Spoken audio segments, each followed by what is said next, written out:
At first, it may seem strange that a man who is clearly dishonest, disloyal, and has no interest in marriage would have any appeal to a woman. But throughout all of history, and in all cultures, this type has had a fatal effect. What the rake offers is what society normally does not allow women: an affair of pure pleasure, an exciting brush with danger.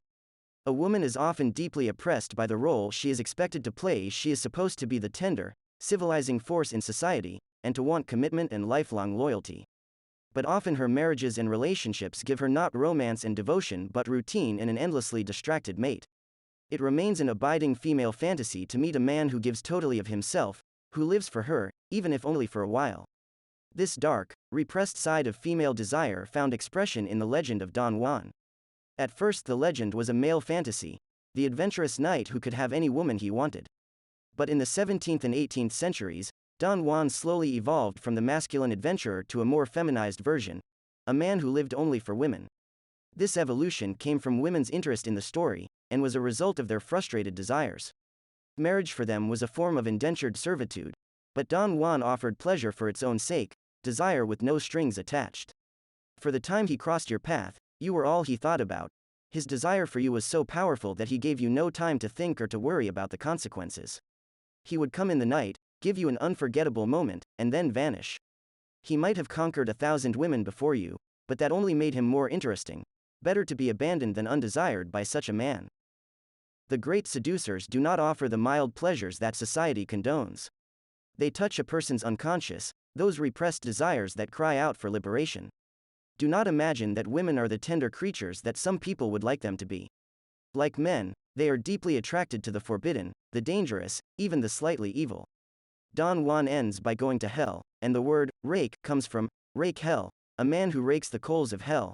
The devilish component, clearly, is an important part of the fantasy. Always remember, if you are to play the rake, you must convey a sense of risk and darkness, suggesting to your victim that she is participating in something rare and thrilling, a chance to play out her own rakish desires. To play the rake, the most obvious requirement is the ability to let yourself go, to draw a woman into the kind of purely sensual moment in which past and future lose meaning. You must be able to abandon yourself to the moment. When the rake Valmont, a character modeled after the Duc de Richelieu, in Leclos' 18th-century novel Dangerous Liaisons, writes letters that are obviously calculated to have a certain effect on his chosen victim, Madame de Tourville, she sees right through them. But when his letters really do burn with passion, she begins to relent. An added benefit of this quality is that it makes you seem unable to control yourself, a display of weakness that a woman enjoys. By abandoning yourself to the seduced, you make them feel that you exist for them alone, a feeling reflecting a truth, though a temporary one.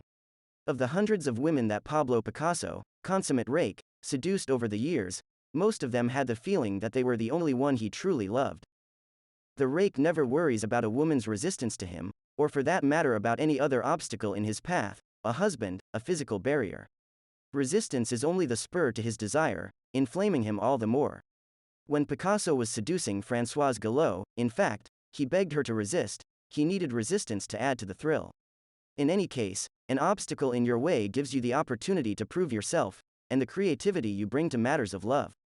In the 11th century Japanese novel The Tale of Genji, by the court lady Murasaki Shikibu, the rake Prince Niu is not disturbed by the sudden disappearance of Yukifune, the woman he loves.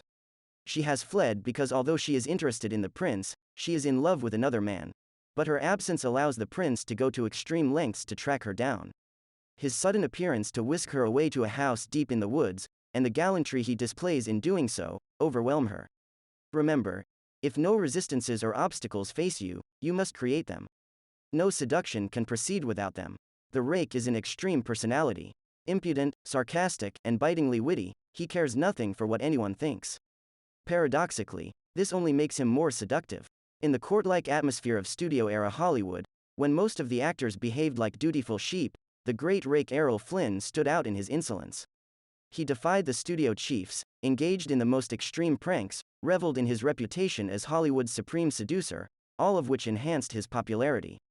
The rake needs a backdrop of convention, a stultified court, a humdrum marriage, a conservative culture, to shine, to be appreciated for the breath of fresh air he provides. Never worry about going too far. The rake's essence is that he goes further than anyone else. When the Earl of Rochester, 17th-century England's most notorious rake and poet, abducted Elizabeth Mallet, one of the most sought-after young ladies of the court, he was duly punished. But lo and behold, a few years later young Elizabeth, though wooed by the most eligible bachelors in the country, chose Rochester to be her husband. In demonstrating his audacious desire, he made himself stand out from the crowd. Related to the Rake's extremism is the sense of danger, taboo, perhaps even the hint of cruelty about him.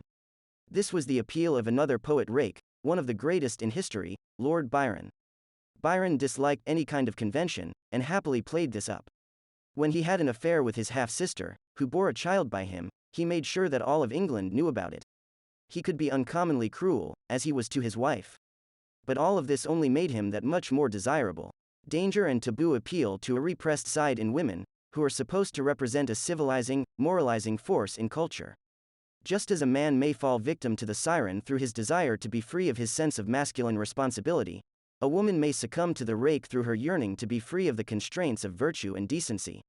Indeed, it is often the most virtuous woman who falls most deeply in love with the Rake. Among the Rake's most seductive qualities is his ability to make women want to reform him. How many thought they would be the one to tame Lord Byron? How many of Picasso's women thought they would finally be the one with whom he would spend the rest of his life? You must exploit this tendency to the fullest. When caught red-handed in rakishness, fall back on your weakness, your desire to change. And your inability to do so. With so many women at your feet, what can you do? You are the one who is the victim. You need help. Women will jump at this opportunity. They are uncommonly indulgent of the Rake, for he is such a pleasant, dashing figure. The desire to reform him disguises the true nature of their desire, the secret thrill they get from him.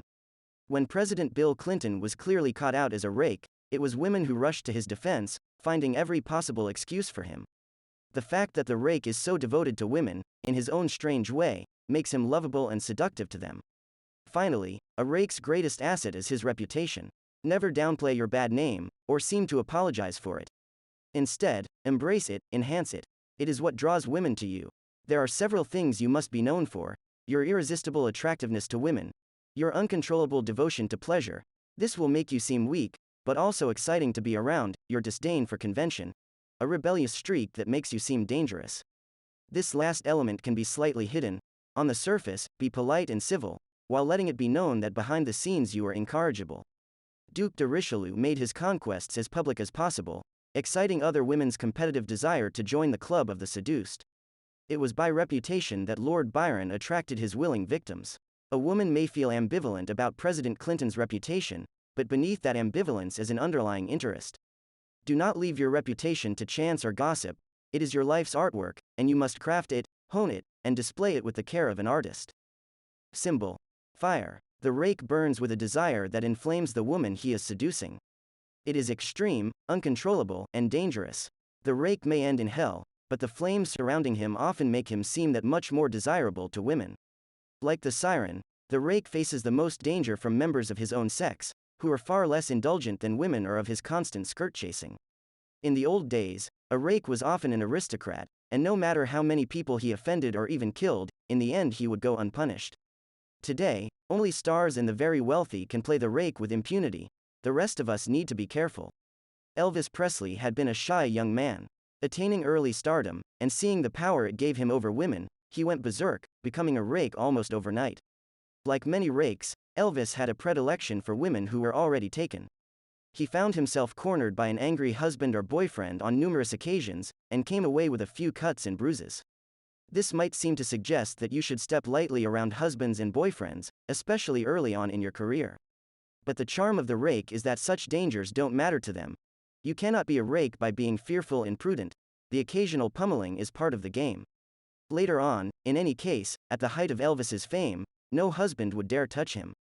The greater danger for the Rake comes not from the violently offended husband but from those insecure men who feel threatened by the Don Juan figure. Although they will not admit it, they envy the Rake's life of pleasure, and like everyone envious, they will attack in hidden ways, often masking their persecutions as morality. The Rake may find his career endangered by such men, or by the occasional woman who is equally insecure, and who feels hurt because the Rake does not want her. There is little the Rake can do to avoid envy. If everyone was as successful in seduction, society would not function. So accept envy as a badge of honor. Don't be naive, be aware. When attacked by a moralist persecutor, do not be taken in by their crusade. it is motivated by envy, pure and simple. You can blunt it by being less of a rake, asking forgiveness, claiming to have reformed, but this will damage your reputation, making you seem less lovably rakish. In the end, it is better to suffer attacks with dignity and keep on seducing. Seduction is the source of your power, and you can always count on the infinite indulgence of women.